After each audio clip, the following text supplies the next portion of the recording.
첫 시간 주님께 안녕하세요. 대강교회 오훈 목사입니다. 12월 21일 토요일입니다.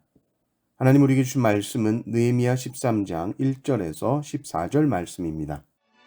그날 모세의 책을 낭독하여 백성에게 들렸는데 그 책에 기록하기를 암몬 사람과 모압 사람은 영원히 하나님의 총회에 들어오지 못하리니 이는 그들이 양식과 물로 이스라엘 자손을 영접하지 아니하고 도리어 발람에게 뇌물을 주어 저주하게 하였음이라.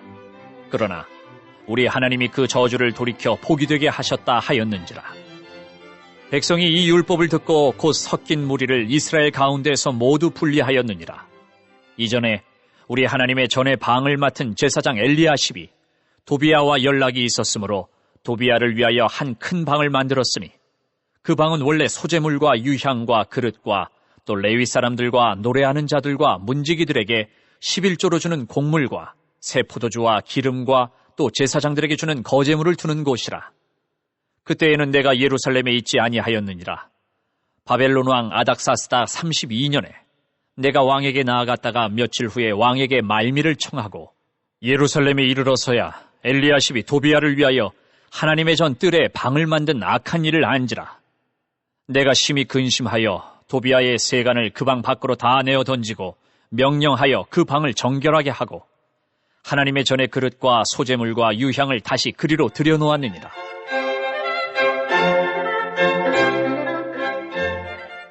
내가 또 알아본즉 레위 사람들이 받을 몫을 주지 아니하였으므로 그 직무를 행하는 레위 사람들과 노래하는 자들이 각각 자기 밭으로 도망하였기로 내가 모든 민장들을 꾸짖어 이르기를 하나님의 전이 어찌하여 버림바 되었느냐 하고 곧 레위 사람을 불러 모아 다시 제자리에 세웠더니 이에 온 유다가 곡식과 새 포도주와 기름의 11조를 가져다가 곳간에 드리므로 내가 제사장 셀레메와 서기관 사독과 레위 사람 부다야를 창고지기로 삼고 마따냐의 손자 삭굴의 아들 하난을 버금으로 삼았나니 이는 그들이 충직한 자로 인정됨이라.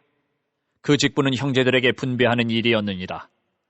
내 하나님이여, 이 일로 말미암아 나를 기억하옵소서. 내 하나님의 전과 그 모든 직무를 위하여 내가 행한 선한 일을 도말하지 마옵소서. 아멘. 오늘 이제 느헤미야 13장 이제 마지막 장입니다. 오늘 13장 1절에서 14절까지 보고 다음 주에는 성탄 주간 본문으로 일주일을 묵상합니다. 그리고 12월 30일 또 12월 31일 두 번 더 느헤미야 13장을 살피고 이제 2024년도를 마무리하게 됩니다.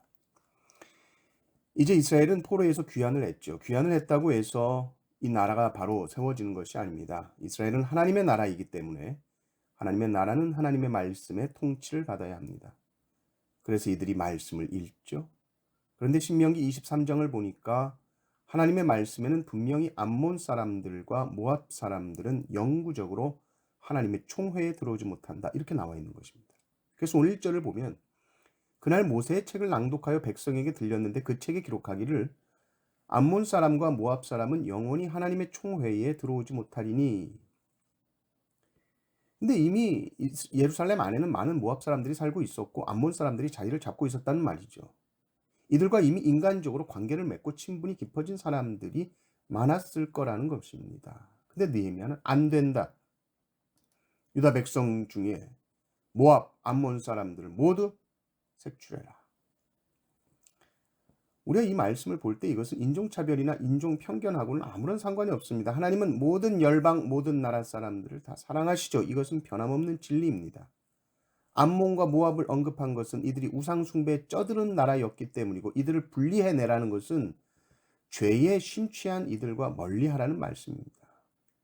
이들이 왜 포로 생활했는지 알잖아. 바로 이런 자들과 어울리고 그들과 함께 죄악의 떡을 먹으며 하나님 없이 우상 섬기며 살았기 때문이다. 그런데 이제 다시 하나님의 은혜로 너희가 포로에서 귀환했는데 당연히 이들과 결별해야지.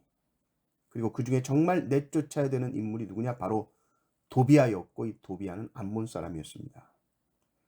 이 도비야가 여전히 이스라엘 백성 중에 자리를 딱하니 차지하고 터줏대감처럼 있는 것이죠. 도비아는 이미 느헤미야 4장과 또 6장에서 아주 하나님의 백성들을 조롱했던 사람입니다. 백성들이 성벽 쌓을 때 여우가 올라가도 곧 무너질 것이다. 아주 힘 빠진 소리를 했고 일을 계속 하지 못하도록 협박 편지를 썼던 사람이 도비아입니다. 근데 실패했고 결국 성벽이 재건되었죠. 그런데도 이 도비아가 아직 여전히 백성 가운데 자신의 힘을 과시하면서 있는 겁니다. 알고 보니 제사장 엘리야십이 뒤를 봐주고 있었습니다. 심지어 이 도비아를 성전 안으로 끌어들여서 성전에서 죽치고 살도록 제사장이 허락을 해준 거예요. 도비아, 여기 성전에 방 많다. 큰 방 하나 만들어줄게. 심지어 그 방은 11조를 모아두는 곳입니다. 그곳을 내어줍니다. 무슨 일이 있었을지 뻔하죠. 근데 왜 그랬을까 보니까 4절에 엘리야십과 도비아가 연락이 있었으므로, 연락이라는 것은 가깝다, 친하다라는 말입니다. 그러니까 자기와 친분 때문에 이렇게 했다는 거예요. 느헤미야가 이것을 알고 가만히 있었겠습니까? 8절 9절을 보십시오. 내가 심히 근심하여 도비아의 세간을 그 방 밖으로 다 내어 던지고 명령하여 그 방을 정결하게 하고 하나님의 전에 그릇과 소재물과 유향을 다시 그리로 들여 놓았느니라. 느헤미야가 도비아 세간살이를 다 밖으로 집어 던져버립니다. 그리고 9절에 보니까 방 청소 다 해라. 그리고 하나님의 전에 그릇, 소재물, 유향 이거 다 예배드릴 때 필요한 것이니까 다 갖다 놔라 그랬다는 것이죠. 그리고 또 느헤미야가 예루살렘에 없는 동안 이 11조가 굉장히 약해져서 레위인들이 받을 것을 받지 못하고 있는 겁니다. 그러니 레위인들이 다 농사지러 가는 거예요. 땅이라도 파야 먹고 살 거 아닙니까? 입에 풀칠할 거 아닙니까? 그래서 느헤미야가 이건 안 된다. 11조가 끊기고 레위 사람들이 직분 다 포기하고 고향으로 농사지으러 가버린 이 현실 앞에서 민장들을 불러다가 혼을 냅니다. 성전의 가장 중요한 기능은 예배입니다. 예배가 끊어지면 성전은 필요가 없습니다. 버려지는 겁니다. 성전에서는 예배가 계속 드려져야 됩니다. 끊임없이 예배가 드려지도록 하는 것입니다. 그래서 느헤미야는 다시 예물을 드리고 드려진 예물을 보관할 창고지기로 레위 사람을 세웁니다.